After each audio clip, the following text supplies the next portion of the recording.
Hier, jeudi 22 décembre, s'est tenue au Palais de la Culture de Treichville la 4e édition de la Nuit du football africain. Le compte-rendu de cette belle cérémonie à suivre dans la tribune.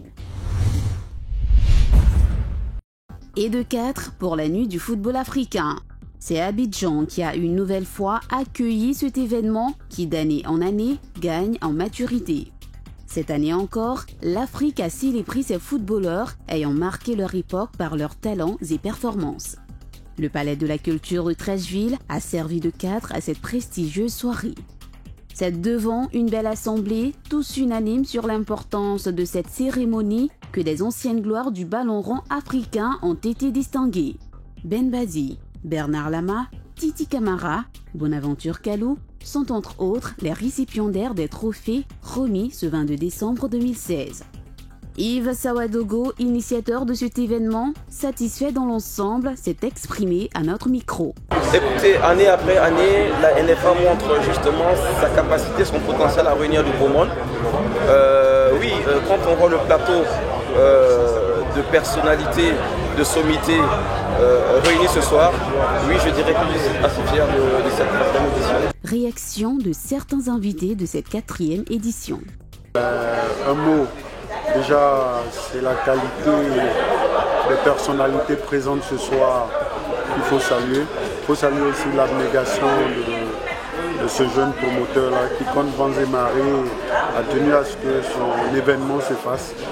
Et si vous vous rappelez, cette petite pensée que j'ai eue pour lui, c'est que l'adversité a le venin du crapaud, mais un joyau lui sur son visage. Et ce soir, il peut être fier de lui parce que voilà, ce joyau-là, c'est la réussite de son événement. Moi, c'est devenu un rendez-vous important dans le calendrier sportif africain. C'était ça l'objectif quelque part, que les Africains s'approprient cet événement, que les Africains pensent à leur légende, que les Africains passent à tous ces personnages qui nous ont fait rêver, et que ça se passe dans un pays comme la Côte d'Ivoire qui est aujourd'hui une plaque tournante du sport africain, qu'on le dise ou non. Moi je suis passé pour rien, donc j'ai bien placé pour la Côte d'Ivoire, et aujourd'hui une plaque tournante pour le développement du football africain. Ils ont été leaders dans plusieurs domaines, et qu'aujourd'hui la Côte d'Ivoire, qu'à partir de la Côte d'Ivoire, l'Afrique récompense ses héros.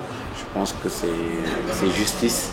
Et c'est quelque chose qui vient en son œuvre. Voilà pourquoi il faut soutenir cette initiative, que les gens continuent à adhérer, parce que c'est pour le bien de l'Afrique. Et quand un événement connaît sa 4e saison d'existence, c'est qu'il s'est inscrit forcément, je dirais, dans le calendrier. Et cela démontre une certaine forme de réussite, même si la nuit du football africain reste pour ses initiateurs un combat à mener toutes les années, un combat louable, un combat salutaire, mais qui, me semble-t-il, va quand même dans le sens du développement du football africain. J'espère que cette manifestation sera retransmise sur tout le continent, qu'elle devienne le moment sportif de l'année pour les footballeurs sur le continent, parce que il est toujours agréable d'être récompensé par les siens. La majorité des joueurs africains aujourd'hui, les grands joueurs africains ne jouent plus sur le continent et n'ont pas forcément l'occasion d'être récompensés sur ce continent devant leur public. Donc je pense que c'est une chose très importante et qui doit être perpétuée et à laquelle on doit donner encore plus d'ampleur. Aujourd'hui, c'est que le gouvernement doit être derrière Yves, derrière cette association-là, parce que franchement, ce qu'il est en train de faire, c'est extraordinaire. Il a besoin d'aide. C'est un événement qui a un budget énorme. Et il faut que les sponsors le suivent, parce que c'est l'Afrique qui honore les Africains, c'est l'Afrique qui honore le monde, et je crois que l'initiative est très belle.